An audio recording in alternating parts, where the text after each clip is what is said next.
దేవుని పరిశుద్ధ నామానికి మహిమ కలుగును గాక. ఈ వీడియోను వీక్షిస్తున్నటువంటి మీ అందరికీ మన ప్రభువును రక్షకుడైన యేసుక్రీస్తు నామములో శుభాభివందనాలు. ఈ వీడియోలో భూమి మీద మనం ఉన్నప్పుడు ప్రభు సేవలో పడినటువంటి ప్రయాసమును బట్టి, ప్రభు సేవలో పడినటువంటి కష్టమును బట్టి, పరలోకం మనం వెళ్ళిన తర్వాత ఆ యొక్క పరలోక రాజ్యంలో దేవుడు మనకు అనుగ్రహించేటువంటి కిరీటాల గురించి, ఏ ప్రయాసానికి, ఏ కష్టానికి ఏ కిరీటం ఉంటుందో, మనము ఎలాగ జీవిస్తే ఏ కిరీటము దేవుడు మనకు అనుగ్రహిస్తాడో ఈ వీడియోలో మనము పూర్తిగా తెలుసుకుందాము. అలాగే బైబిల్ గ్రంథంలో ఉన్నటువంటి వివిధ రకాలైనటువంటి కిరీటాలు, వాటన్నిటిని గురించి కూడా మనము ఈ యొక్క వీడియోలో మనము తెలుసుకుందాము. మొదటిది సువర్ణ కిరీటము.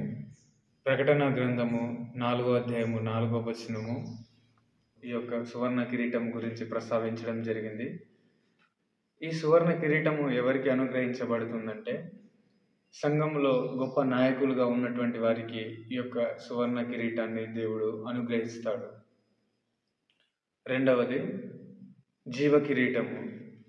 యాకోబు పత్రిక 1వ అధ్యాయము 12వ వచనము, ప్రకటన గ్రంథము 2వ అధ్యాయం 10వ వచనము, ఈ రెండు పత్రికల్లో కూడా జీవ కిరీటమును గురించి ప్రభు రాయించాడు.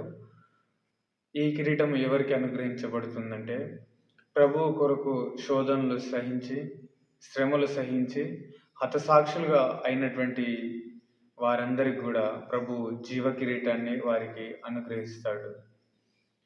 మూడవది నీతి కిరీటము.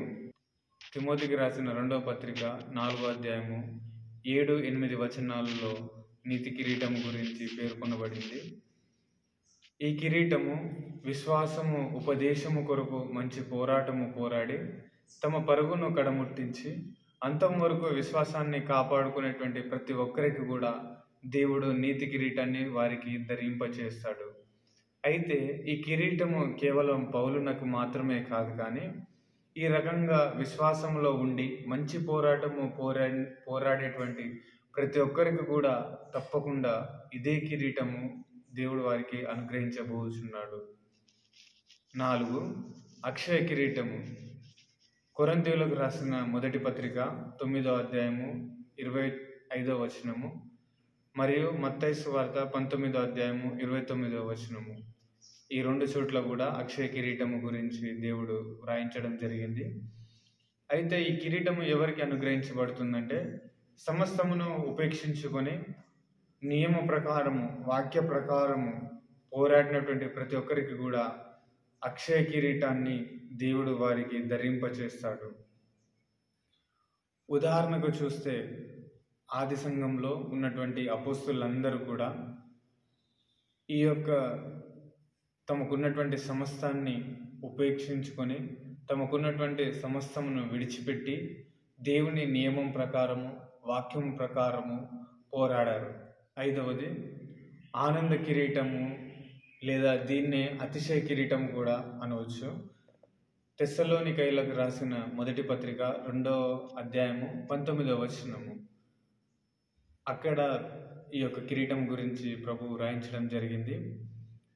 ఈ కిరీటాన్ని ప్రభు కొరకు అనేక ఆత్మలను సంపాదించి ప్రభు సేవలో ప్రయాసపడినటువంటి ప్రతి ఒక్కరు కూడా ఈ కిరీటానికి అర్హులు.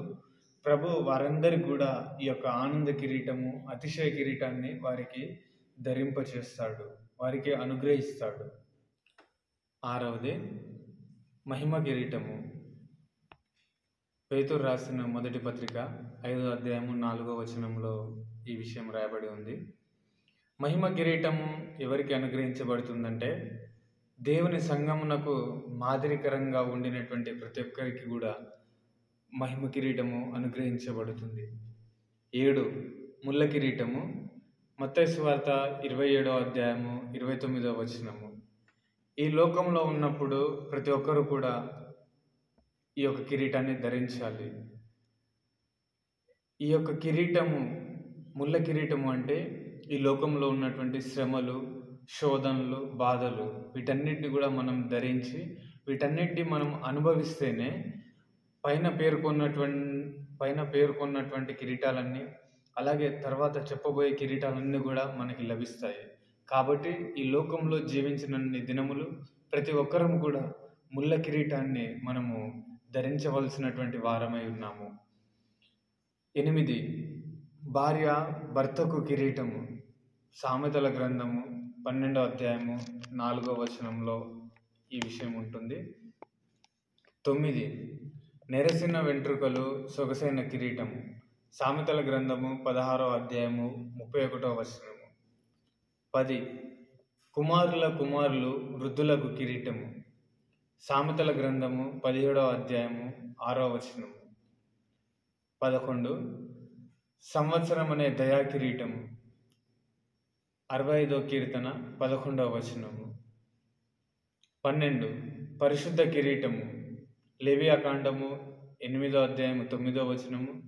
నిర్గమకాండము 29వ అధ్యాయము 6వ వచనము. 13 అభిషేక తైలం అనేటువంటి కిరీటము. లేవియాకాండము 21వ అధ్యాయము 12వ వచనము. 14 మహిమ ప్రభావములతో కూడిన కిరీటము. 8వ కీర్తన 5వ వచనము. 15 భూషణ కిరీటము. యెషయా గ్రంథము 28వ అధ్యాయము 5వ వచనము. 16 రాజా కిరీటము. ఎస్తేరు గ్రంథము 1వ అధ్యాయము 10వ వచనము. 17 విశ్వాసులే కిరీటము. ఫిలిప్పీలకు రాసిన పత్రిక 4వ అధ్యాయము 1వ వచనము. 18 ప్రకాశమైన కిరీటము. ఇవన్నీ కూడా బైబిల్ గ్రంథంలో ప్రభు తన యొక్క పరిశుద్ధాత్మ ద్వారా, తన యొక్క సేవకుల ద్వారా, అపోస్తలుల ద్వారా రాయించినటువంటి కిరీటములు. ఇవన్నీ కూడా ఈ లోకంలో మనం పడినటువంటి ప్రయాసను బట్టి మనం పరలోక రాజ్యంలో పొందబోచున్నాము. కాబట్టి ఈ లోకంలో మనం జీవించినంత కాలము, మనం బ్రతికినంత కాలము మాదిరికరమైనటువంటి జీవితము కలిగి ప్రభు సేవలో ప్రయాసపడవలసిన వారము, కష్టపడవలసిన వారమై ఉన్నాము. ఇవి బైబిల్ గ్రంథంలో పేర్కొన్నటువంటి వివిధ రకాల కిరీటములు. ఈ వీడియో మీ అందరికీ కూడా